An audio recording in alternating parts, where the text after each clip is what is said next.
আজ আমরা কলেজের ফার্স্ট সেমিস্টার সাবজেক্ট এনভায়রনমেন্টাল সায়েন্সের প্রশ্ন উত্তর আলোচনা করব। চলো শুরু করা যাক। প্রথম কোয়েশ্চেন কি বলেছে? স্টকহোম সম্মেলন অনুষ্ঠিত হয় যে সালে? 1972। ইউট্রোফিকেশন বলতে বোঝায় অতিরিক্ত পুষ্টির কারণে জলাশয়, জলজ উদ্ভিদ এবং শৈবাল দিয়ে পূর্ণ হয়ে যাওয়া। 3 নম্বর, 5ই জুন পালিত হয় বিশ্ব পরিবেশ দিবস। বাস্তুতান্ত্রিক পিরামিড যা সর্বদা ঊর্ধ্বমুখী তা হলো শক্তির পিরামিড। ওজোন স্তর ক্ষয়ের প্রধান কারণ হলো CFCs। 6 নম্বর কোশ্চেন, অম্লবৃষ্টির কারণ হলো SO2। কোনটি একটি অনবীকরণযোগ্য শক্তির উৎস? কয়লা। চিপকো আন্দোলনের নেতৃত্ব দিয়েছিলেন যে মহিলা? গৌরা দেবী। প্রাকৃতিক আবাসস্থলের বাইরে জীববৈচিত্র্য সংরক্ষণকে বলা হয় এক্সিটু সংরক্ষণ। রেড ডাটা বুক এর প্রকাশক হলো IUCN। BOD এর পূর্ণ রূপ হলো biochemical oxygen demand. Kyoto protocol স্বাক্ষরিত হয়েছিল যে বছর তা হলো 1997। নিচের কোনটি গ্রিনহাউস গ্যাস? উপরের সবকটি। বাস্তুতন্ত্রের শক্তি প্রবাহ হলো একমুখী। মিনামাটো রোগটির কারণ? পারদ। 16 নম্বর কোয়েশ্চেন, তেহেরি বাঁধ প্রকল্পটি যে নদীর ওপর অবস্থিত তা হলো ভাগীরথী।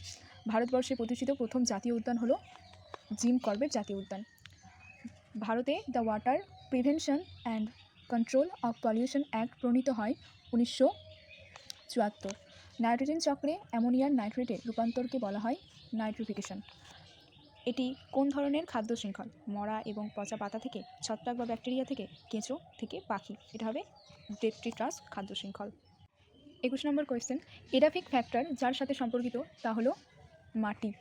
ওজোন গহ্বর বলতে বোঝায় ওজোন স্তরে ছড়িয়ে ছিটিয়ে থাকা ছোট ছোট গর্ত। মাটি ক্ষয় রোধ করা যেতে পারে বনসৃজনের মাধ্যমে। বিশ্ব জীববৈচিত্র্য দিবস পালিত হয় 22শে মে। উচ্চ COD মানসম্পন্ন একটি নদী বলতে বোঝায় অত্যন্ত দূষিত। 26 নম্বর, নিচের কোনটি মশাবাহিত রোগ নয়? লাসা জ্বর। JFM ধারণাটি প্রথম কোন অঞ্চলে পরীক্ষণমূলকভাবে চালু হয়েছিল? আরাবারি। জীবমণ্ডলের শক্তির উৎস হলো সূর্যালোক। নিচের কোনটি একটি নবীকরণ অযোগ্য শক্তির উৎস? না, কয়লা। সমস্ত প্রকার খাদক হলো পরভোজী। পরিবেশ শিক্ষা সংক্রান্ত প্রথম আন্তঃসরকারি সম্মেলন অনুষ্ঠিত হয়েছিল তিবিলিসিতে। IPCC এর পূর্ণ রূপ হলো inter governmental panel on climate change. Agenda 21 কোন আন্তর্জাতিক সংস্থা কর্তৃক গৃহীত একটি কর্মপরিকল্পনা? UN। CNGর প্রধান উপাদান হলো মিথেন। নিচের কোনটিকে গৌণ বায়ুদূষক বলা হয়? O3। ওজোন স্তরের ঘনত্ব পরিমাপের একক কি? ডপসন। নিম্নলিখিত কোন উদ্ভিদটি বায়োডিজেলের প্রধান উৎস? Jatropha sp। নিম্নের কোনটি জীবাশ্ম জ্বালানি নয়? ইউরেনিয়াম। ওজোন ক্ষয়কারী পদার্থগুলি পর্যায়ক্রমে নির্মূল করার জন্য কোন আন্তর্জাতিক চুক্তিকে সবচেয়ে সফল বিশ্বব্যাপী পরিবেশগত চুক্তি হিসেবে বিবেচনা করা হয়? Montreal protocol. জীব এবং তাদের পরিবেশের মধ্যে আন্তঃসম্পর্কের অধ্যয়নকে বলা হয় ইকোলজি। কোনটি অজৈবিক উপাদানের উদাহরণ নয়? ব্যাকটেরিয়া। বায়ুমণ্ডল নিম্নলিখিত 4টি স্তরে বিভক্ত। উত্তর হবে B। বায়ুমণ্ডল কোন বল দ্বারা পৃথিবীর সাথে আবদ্ধ থাকে? মহাকর্ষ বল। বাস্তুবিদ্যা শব্দটি প্রবর্তন করেছিলেন হ্যাকেল। আমাদের গ্রহে নাইট্রোজেনের বৃহত্তম আধার হলো বায়ুমণ্ডল। 46 নম্বর, ফ্লোরার সংখ্যা হ্রাসের সাথে ফনার সংখ্যা বৃদ্ধি ক্ষতিকারক, মূলত যার বৃদ্ধির কারণ CO2।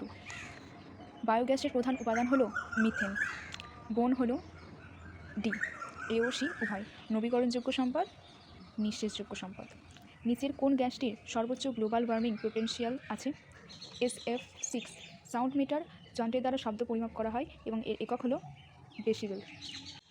ভারতের কোন অঞ্চলটি জীববৈচিত্র্যের একটি হটস্পট? পশ্চিমঘাট। কোন জীববৈচিত্র্যকে পৃথিবীর ফুসফুস বলা হয়? Amazon rain forest. Ramsar convention যে সংরক্ষণের কথা বোঝায় তা হলো জলাভূমি। লোটিক ইকোসিস্টেমের উদাহরণ হলো নদী। ডোডো হলো বিলুপ্ত প্রজাতি।